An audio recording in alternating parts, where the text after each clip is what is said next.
My job was a cook. As cook. And I might as well tell you this, I wasn't no good when I went. You understand what I mean? I'll just tell you, I was a first-class cook, because I wasn't. Well, there was nothing to make use of, man. The only thing you ate was hard biscuits and a stump of salt meat, and you cooked everything in one kettle. We used to have a big, now today, you've been about the modern trawlers, and I got everything in their galleys, and stainless steel and all that.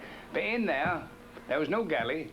You simply went down the cabin. You had a stove, a coal stove. You used to bake the meat, because you wouldn't understand what I mean. Under the stove, you used to bake it on that, and the hot suns used to fall on it. And you had a big kettle, tin kettle about from here to there. Oh, great big thing that was. And you'd boil everything in there. Now, it's truth. Now, you'd have cabbages, or whatever the thing they were about 10 a penny then, that time, because things were cheap. There'd be cabbages, peas, suet pudding, all rolled up. Everything went in that kettle, and on top of that, if that was a Sunday, you'd perhaps have a plum pudding. Everything went in that kettle to boil. You couldn't make no mistake. There was no other, and that was the only kettle we had. Now today, in these modern trawlers, they got all these newfangled bloody saucepans and grids and all this sort of tosters and all that, but there was just that one saucepan. And when you got the dinner ready, you'd put it on the floor. I'm telling you facts, you'd put it on the floor, and you'd eat it off the floor. Well, they're on plates, you know, but you never had no table. There wasn't such things as a table.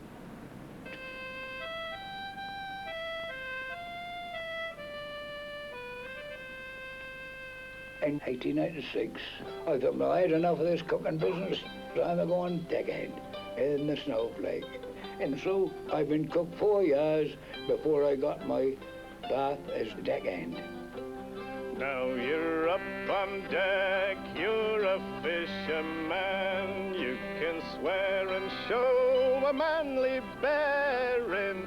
Take your turn on watch with the other fellas while you're searching for the shoals of herring.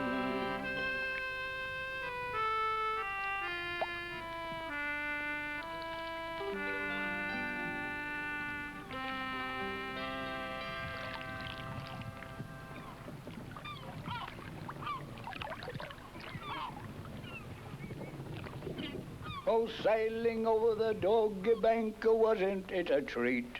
The wind a-blowing about east-northeast, so we had to give our sheet. You ought to see us really, the wind a-blowing free. A passage from the Doggy Bank to Great Grimsby. I started to go to sea in 1892. And the young John, the John Frederick, Gemini, Failure, Snowdrop. I was in from the Mayblossom. I went in the Rose, LT 941. Take a note of that. I come out of the Rose and went in the. I was in the Rose 2 years. Then I get up in the world. Then I'm going up a little harder, see, so I'm getting a bit more swanky.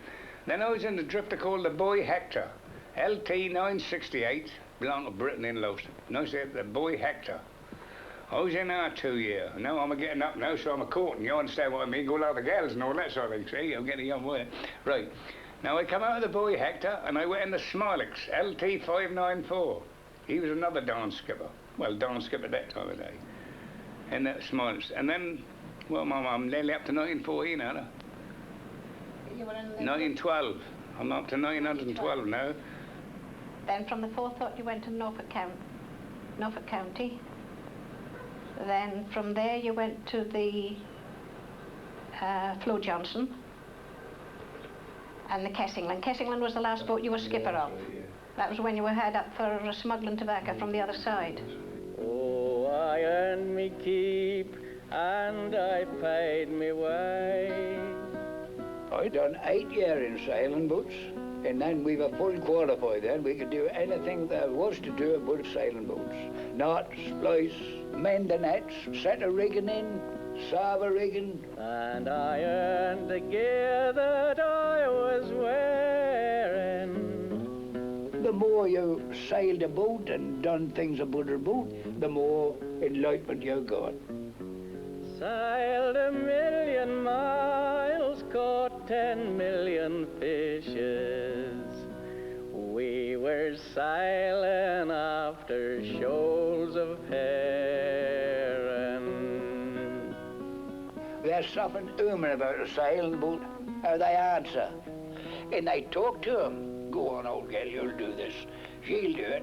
They talk to ship just as they were talking to a human being.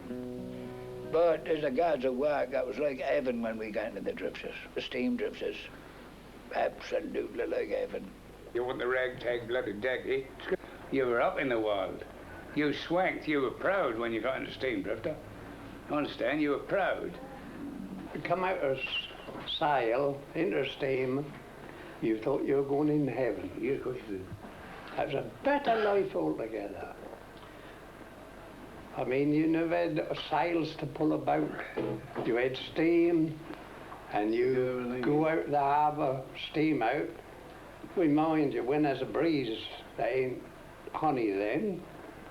But when you're in the steam and shooting nets, herring nets, that was lovely. Yeah. I enjoyed it. For them things, that's madder in them. You had 10 hands, a butter a drifter, where you only had 5 in them. And that was, you know, if I had a different life of going to sea. Ah, the drifter. The loveliest ship for the job that ever was built. I went in the Lotte. That was the first steam drifter I went in. Well, and that was the first start of the good fishings, 1899.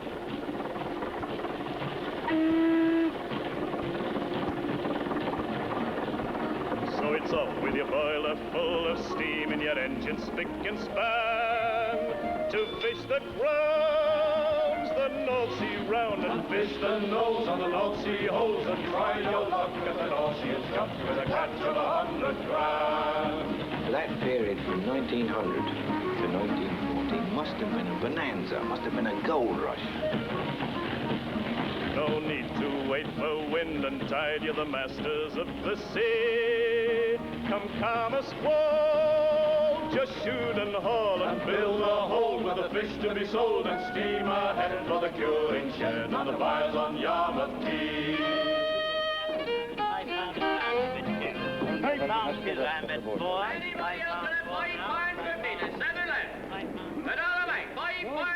I was mate with one of the finest fishermen out of Lowship, Frank Catchpole. They called him Pod Catchpole.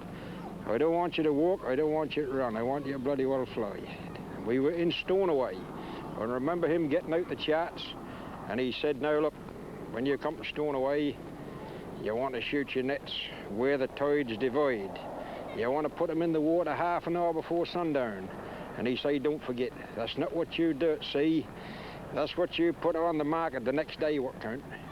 And he wouldn't mind underlaying another ship, shooting the fish inside. But the things he told me, of course, I remembered them all my life. Shoot where the tides divide. Shoot on the rising ground. Look for the colour of the water. Look for a certain type of gull. And all this counted. And that is what made a good fisherman. The sea is lovely, but you can't push it around. The sea, they talk about the cruel sea. The sea isn't cruel. The sea is a natural element. If the wind blows a certain force in a certain direction, there'll be a certain type of sea. If the wind shifts, there'll be a cross sea. If you go over a shoal where there's a hell of a tide rip and a gale of wind, you'll probably swamp your ship and lose her. But that's not the sea's fault, it's your fault.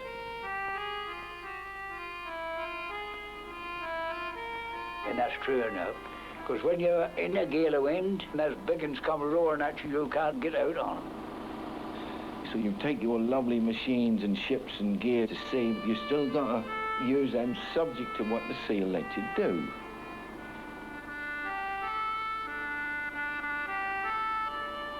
You say it when it's lovely to be out there, you say it when it's flat and calm, and then you'll say it with just a little air ripple on it, and you'll say it when there's mountains of boiling water.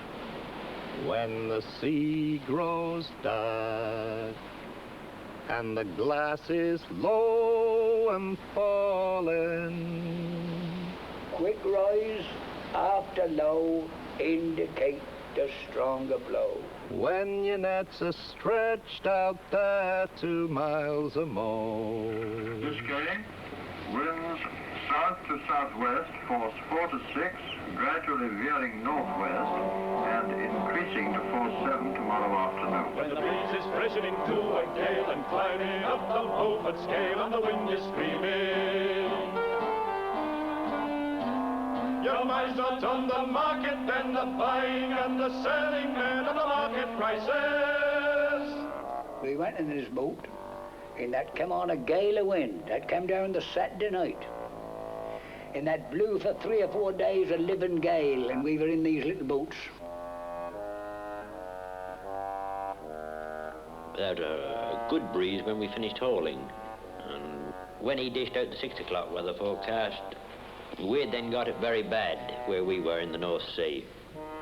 And we'd be somewhere about 50 miles from Lowestoft when that struck us. First of all, she broke the side windows in the wheelhouse. I eased the ship in and head up to wind, and dodged it, and we patched these side windows up. When she took a tremendous sea, and I shall never forget that sea as long as I live. £5.8 now, 5.8 average, 10 at £5, 10 at £5, 10 now. Find 5 foot Open 5, open 5. Start to blow, the ship's alive. Wait along, running high. Some white horses passing by. Open 6, open 6. Now the wind is playing tricks. Bigger waves, tops of foam. Flying spray aloft is blown. Well, now it's 6.14. Twix pound 14 now, 16. Twix pound 16 now, 18. Twix pound 18. Gale for 7, gale for 7. Now it's blowing like the devil. Broken waves pile up in heaps. Foaming tops are blown in streaks. Gale force 8, gale force 8. Getting rough to navigate each higher, longer waves are boiled into burning spindrift oil. Pound 2 I'm at 4 at 7, 4 at 7 pound 4 now, 6. Fluid pound at 6 now, you know, 8 now. Fluid pound 8 now, 10. Gale force 9, gale force 9. Fighting for the nets and lines. Water black and white and grey. Now the air is full of spray. Gale force 10 to the Beaufort scale. Now it blows a living gale. Force 11, force 11. Close your eyes and pray to heaven. Those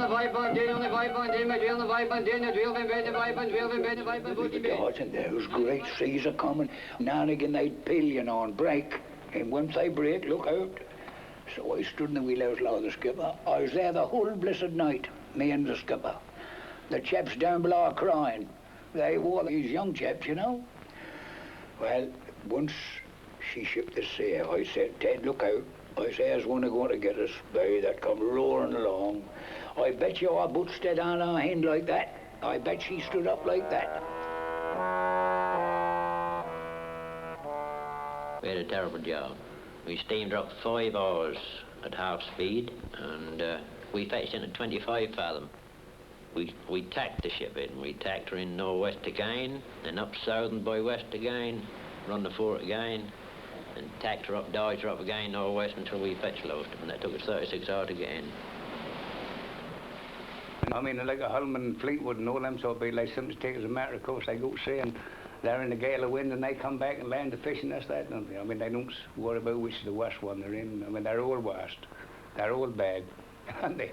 What shall it profit a fisherman to gain a catch and lose his span in the salt sea water? To win a crown at every pull, if his heart has stopped and his lungs are full of the salt sea water. I had 2 goes at that, and that frightened me. Then I went again, you see. I was frightened, I tell you. Dreaded when we went to sea the next hour, then that gradually work off, and you forget it. Just same miners, I suppose the miners just the same. Down the mine, when they have a disaster. Of course, really, you can't live with the dead, can you?